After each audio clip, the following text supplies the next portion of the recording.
Apabila seorang wanita ingin menikah tapi belum ada jodohnya, siapa yang mau nih? Apa yang harus dia lakukan selain berdoa dan memantaskan diri agar lebih baik? Sedangkan fitrahnya seorang wanita adalah menunggu dan dipilih. Apakah tanpa usaha mencari jodoh, jodoh itu bisa datang sendiri? Jadi jodoh itu ikhtiar, gitu kan? Jodoh itu ikhtiar.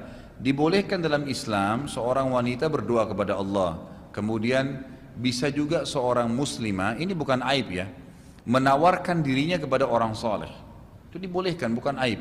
Diambil daripada kisah seorang sahabiat yang datang menghibahkan dirinya kepada Nabi SAW dalam ayat Al-Quran kan. Ada seorang sahabiat datang mengatakan, ya Rasulullah, saya hibahkan diri saya kepada anda, artinya kalau anda mau nikahin saya silahkan.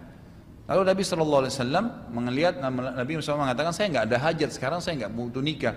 Maukah kau saya nikahkan dengan siapapun di antara saya orang yang saya tunjuk? Kata sahabat itu, iya silahkan.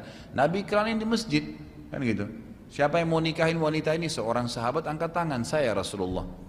Lalu ditanya wanita ini, kamu siap? Iya. Laki-laki itu siap, baik. Kamu pulang ke rumahmu, cari apa yang kamu bisa jadikan sebagai mahar.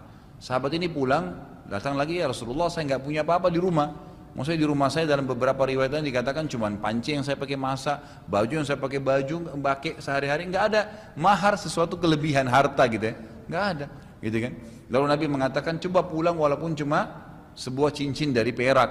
Dia balik ke rumahnya, nggak ada. Dia balik lagi, ya Rasulullah, nggak ada. Kata Nabi, kau punya ayat Quran nggak? Surah Quran yang kamu hafal? Dia bilang, iya. Jadikan mahar kamu. Lalu jadilah maharnya ayat-ayat Al-Quran tersebut. Lalu dinikahkan oleh Nabi SAW.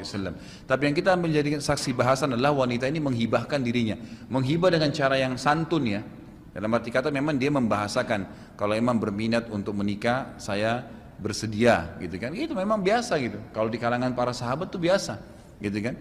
Sebagaimana juga laki-laki kadang-kadang sahabat Nabi itu kalau ada di antara, kalau pulang peperangan ini biasanya kan ada yang mati syahid.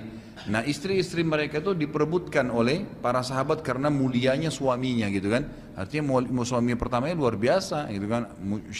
Orang mati syahid di medan perang gitu kan. Kalau hari kiamat nanti tentu nanti istri itu akan ikut dengan suami yang tersaleh. Riwayatnya mengatakan suami terakhirnya gitu kan. Tetapi suaminya yang meninggal tadi, walaupun istrinya sudah menikah dengan laki-laki lain di dunia, gitu kan, tetap bisa memberikan syafaat kan, karena 70 orang keluarga yang dikasih syafaat, mungkin dia bisa tunjuk istrinya, Allah alam, kita nggak tahu. Maka bisa saja orang ini ikut juga. Kebanyakan begitu. Makanya Umar bin Khattab radhiyallahu anhu waktu meninggal dunia, itu istrinya dinikahi oleh beberapa sahabat. Ada sahabat yang ingin menikahi. Sampai ditanya, kenapa anda nikahi istrinya Umar bin Khattab? Sudah tua sekali perempuan itu.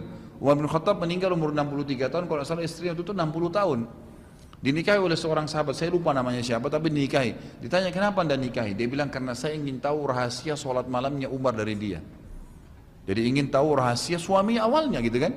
Jadi para sahabat tuh kalau lewat di depan rumah janda, mereka zaman dulu caranya ya. Allahu alam kalau zaman sekarang antum jalankan berarti dari pengajian saya nih. Jadi mereka lewat depan rumah mengatakan, wahai ummu fulan, ya anaknya siapa misalnya, anaknya si A namanya, wahai ummu A misalnya gitu kan. Kalau selesai masa iddamu beritahukan kepada kami. Bahasanya biasa begitu dulu. Artinya saya akan siap melamar kamu, gitu kan bahasanya. Jadi Allah alam itu termasuk jalan yang dibolehkan. Ya juga di sini masjid kan sudah ada pendaftaran tuh. Mana panitianya tuh? Yang mau daftar boleh silakan gitu.